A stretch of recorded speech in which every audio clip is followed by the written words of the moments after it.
Hello everyone, welcome to our channel once again. Please leave a like on this video and subscribe to our channel for more updates, and also leave a comment to express your thoughts on this. In October 2020, long before the Obidient movement began, mostly young Nigerians gathered around the country in large clusters. Some held placards and others held bottled waters, snacks and branded t-shirts.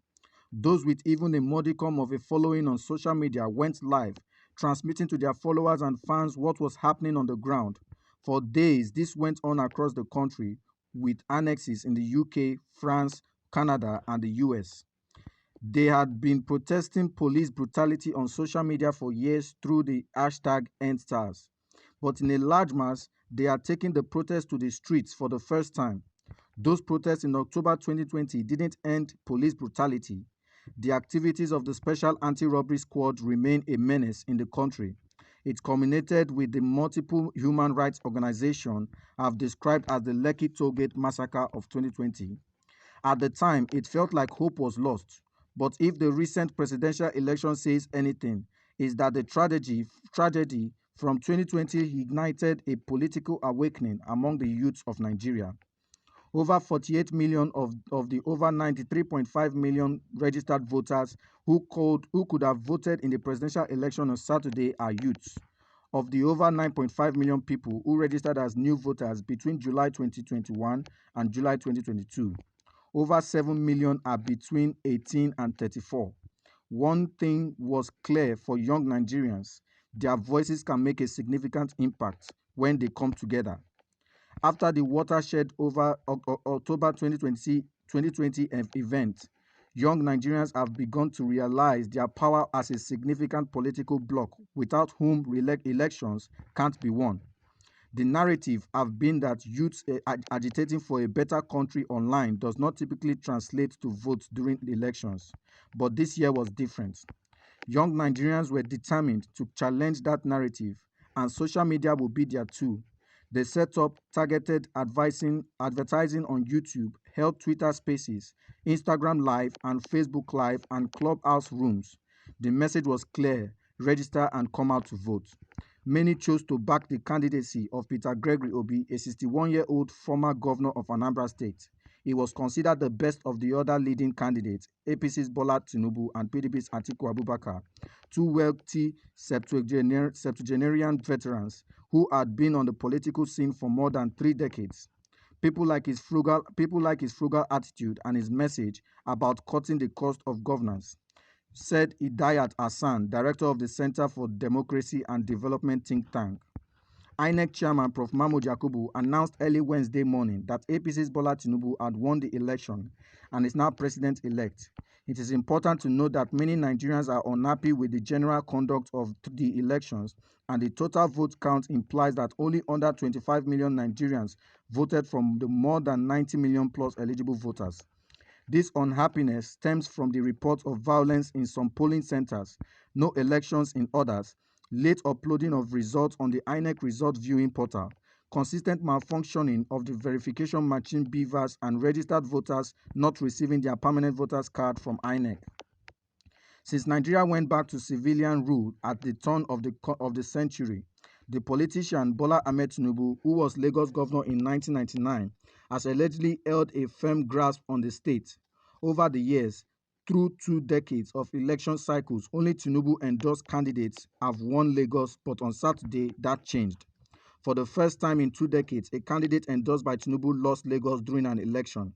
Labour Party's Peter Obi defeated Tinubu in Lagos during the presidential election. They call it the Obidient movement, from the name Obi.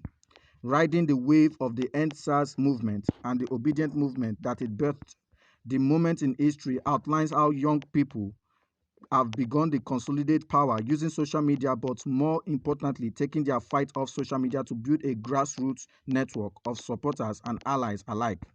Throughout the campaign season, thousands of Nigerians took time away from work and flooded the streets, dominating campaign grounds around the country as part of the Obidient movement. But the movement itself was not about Peter Obi per se. It was more the combination of excitement built up post the #EndSARS protest and anticipation that real change could be made from the top. Though an establishment politician, Peter Obi offered himself as the bellwether of that change by listening and speaking directly to the youth. Since APC's Tinubu was announced as president-elect, members of the Obidient movement have been holding court against the INEC chairman, INEC officials, and officials of the APC. They are alleging that the election was neither free nor fair. Wow. Nigerian politicians underestimated the Obedient movement when it started on social media. They never saw it coming this way. They never knew the impact what the social media has done to Nigerians. And they ignored and never took the obedient movement serious. In fact, the politicians come out each time they want to talk about obedience, they will tell you that social media does not cast vote. They don't cast vote on social medias and all that. And that shows the kind of leaders we have. That shows us that we have leaders who forget things very easily. If they are leaders who learn from past experience and events, obedience shouldn't have been ignored, and obedience shouldn't have been, seen as a social media thing. They've forgotten how the NSAS started, that everything started on social media, and they saw the impact of NSAS all over Nigeria. There is there is no part of Nigeria that did not feel the impact of NSAS, and so many states has not even recovered for the impact of NSAS up to date. After 2 years of that NSAS crisis. Now, when the obedient movement sprang up from the social media, the politicians thought it is one of those things. But this election has shown them that there is ballot, there is vote on social media, on Twitter. They were surprised. But today, it don't clear them for eye. They never thought, they not believe what then they see. They not believe them. Our old politicians, they think say the whole thing still be the way it used to be. When they will just come, do things the way they want to do, and nobody will fit talk. But the game don't change. Social media change the game. Obedient movement change the game. Peter Obi change the game.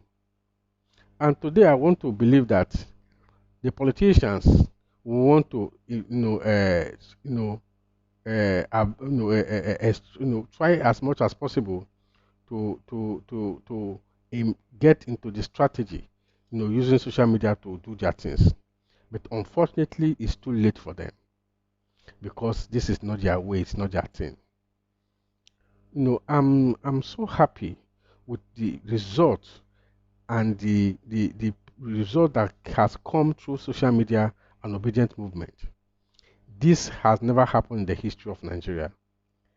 I was listening to Atiku Abubakar interview on BBC when he said that they were asking him question about, the Peter Obi and Obedient Movement, Labour Party, and he was telling the the anchor of that interview that the Labour Party have no structure, and Peter Obi wants to that it's not bad to start something new.